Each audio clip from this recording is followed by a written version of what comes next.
Hello दोस्तों, आज के इस वीडियो में हम लोग पढ़ने वाले हैं मानव में पोषण के बारे में।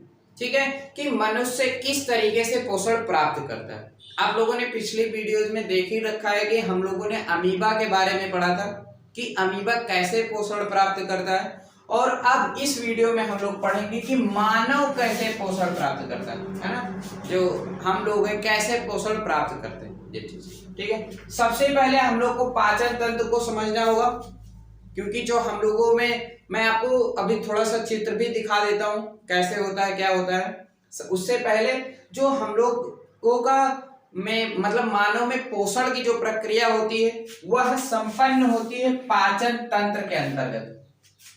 किसके अंतर्गत? पाचन तंत्र के अंतर्गत।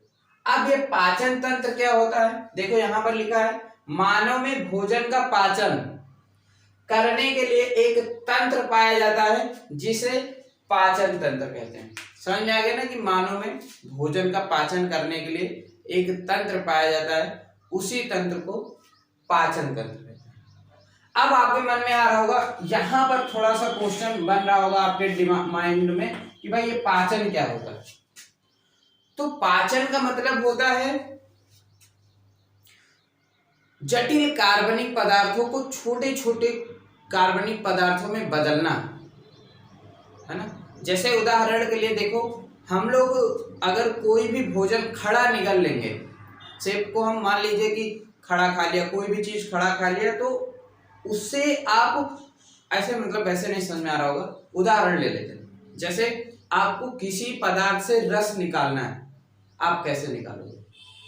सीधी सी बात है, अगर आपने कहा कि हमें अनार का रस निकालना, हमने आपको कहा, तो आप क्या सोचोगे कि अनार को हम एक मशीन में डालें और उसको चलाएं, पीस जाएगा तो उसमें से खुद ही जूस निकल आ जाएगा। ठीक है, वही काम पाचन तंत्र का होता है। पाचन तंत्र में क्या होता है, भोजन को हम लोग खड़ा डालते हैं, ठीक, फिर उसका पाचन होता है, मतलब छोटे छोटे टुकड़ों में टूट जाता है। इसी प्रक्रिया को पाचन कहते हैं। समझ में आ रहा है ना कि भोज्य पदार्थ का छोटे छोटे अणुओं में विखंडित होने की ही प्रक्रिया क्या कहलाती है? पाचन कहलाती है। आप ऐसे भी बता सकते। ठीक है, तो अब आपको यहाँ पर पाचन तंत्र पूरी तरीके से समझ में आ गया होगा। और मनुष्य में पाचन तंत्र को दो भागों में विभाजित किया गया है। ठीक, अध्ययन में सहायता के लिए दो भागों में विभाजित किया गया है। एक आपका आहार नाल और दूसरा है आपका सहायक ग्रंथियां। समझ में आ रहा? मतलब जो मानव में टोटल पाचन तंत्र है ना, पोषण की जो पूरी प्रक्रिया है, इन्हीं दो चरणों में पूरी होती है, इन्हीं दोनों की अंदर या फिर सहायता से कह सकते हैं। ठीक है, तो पाचन तंत्र को कितने भाग में बांट दिया गया? दो भाग में, आहार नाल और सहायक ग्रंथियां। अब आप लोगों को क्या करना है, इसी में से एक एक को हमें अच्छे से पढ़ना है। अब हम लोग पहले आहार नाल देख लेते हैं कि आहार नाल किसे कहते हैं, फिर हम सहायक ग्रंथियों को पढ़ेंगे। ठीक है, और ये काफी लंबा टॉपिक है वैसे तो, इसलिए और हम सोचते हैं कि अभी ये अगर हम पूरा वीडियो एक पर बनाएंगे मान लो, तो बहुत लंबा हो जाएगा, फिर उसको हमें अपलोड करने में भी दिक्कत और दुनिया भर की दिक्कत, है ना। तो इसलिए हम सोच रहे हैं कि हर एक पार्ट का वीडियो बनाएंगे हम, और हर एक पार्ट में एक एक भाग को कवर करेंगे। अभी इस वीडियो में हम आपको बता दे रहे हैं कि हम लोगों को पढ़ना कैसे है। तो सबसे पहले ध्यान दीजिएगा, पाचन तंत्र को दो भाग में बांट दिया, आहार नाल और सहायक ग्रंथियां। ठीक है, तो अभी सबसे पहले हम लोग आहार नाल पढ़ेंगे, फिर आहार नाल के अंतर्गत ये देखिए आपके ये इतने भाग आते हैं, इनको पढ़ेंगे। उसके बाद में हम सहायक ग्रंथियां पढ़ेंगे, और इसमें हर एक भाग पर एक वीडियो बनाएंगे। पहले मुख गुहिका पढ़ेंगे, फिर ग्रसनी पढ़ेंगे। और एक वीडियो बनाने का रीजन ये रहेगा कि आप बहुत ही अच्छे तरीके से पढ़ पाएंगे, या फिर हम आपको बहुत अच्छे तरीके से बता पाएंगे, और आप यकीनन बहुत अच्छे से समझेंगे हर एक टॉपिक को, और आसानी से आप सबका काम और सब कहाँ पाए जाते हैं, क्या करते हैं, ये सब आसानी समझ में आ जाएगा। ठीक है, तो चलिए अब हम लोग पढ़ना शुरू करते हैं। आहार नाल सबसे पहले हम देख लेते हैं, और इससे पहले हम आपको एक चित्र दिखा देते हैं। उस चित्र में आप देख लीजिएगा, देखिएगा कि इसमें आपको कई सारी संरचनाएं नजर आती हैं। जैसे अब आपके देखिए फोन पर या फिर जो जिसमें भी आप वीडियो देख रहे हैं उसमें आपको एक चित्र दिख रहा होगा। सबसे ऊपर आपने मुख देखा, उसके बाद ग्रसनी देख रहे होंगे, उसके बाद ग्रास नली है, उसके बाद आमाशय आपको दिख रहा होगा, छोटी आंत दिख रही होगी, है ना, उसके बाद आपको बड़ी आंत दिख रही होगी, और वहीं पर आप देखेंगे कुछ ग्रंथियां हैं, लीवर दिख रहा होगा आपको, और उसके साथ साथ अग्नाशय दिख रहा होगा आपको, है ना। तो ये पूरा हम लोग का आहार नाल होता है, समझ में आ रहा है? जो भी आप चित्र में देख रहे हैं ये आपका पूरा का पूरा क्या है, आहार नाल होता है। और आहार नाल जो मुख से लेकर गुदा द्वार तक होता है इसको आहार नाल कहते हैं, ठीक है, पूरे को नहीं कहेंगे।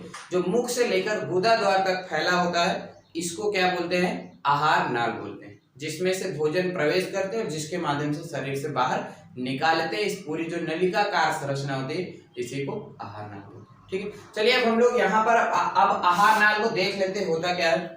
देखो आहार नाल, मनुष्य की आहार नाल 8 से 10 मीटर लंबी होती है। लंबाई कितनी हो गई, 8 से 10 मीटर लंबी होती है, मतलब मुख से लेकर गुदा द्वार तक की जो टोटल लंबाई है कितनी होती है, 8 से 10 मीटर। चलिए पहली बात तो ये ध्यान करने योग्य हो गई। दूसरी बात, यह मुख द्वार से गुदा द्वार तक फैली रहती है। भाई हमने बताया ना कि जो आहार नाल होती है मुख से शुरू होती है और गुदा द्वार पर समाप्त होती है, और इसका विभिन्न भागों में व्यास भिन्न भिन्न होता है। हाँ भाई ये थोड़ा सा अलग मिल गया आपको। अलग का मतलब यह है कि देखो जो आहार नाल मुख से शुरू होता है इसका लंबाई चौड़ाई पूरी बराबर हो सभी जगह पर, ऐसा जरूरी नहीं है ना। कहीं पर जो इसकी चौड़ाई है कम है, कहीं पर ज्यादा है, कहीं पर कम है, कहीं पर ज्यादा, मतलब व्यास में ना अंतर है, ठीक है।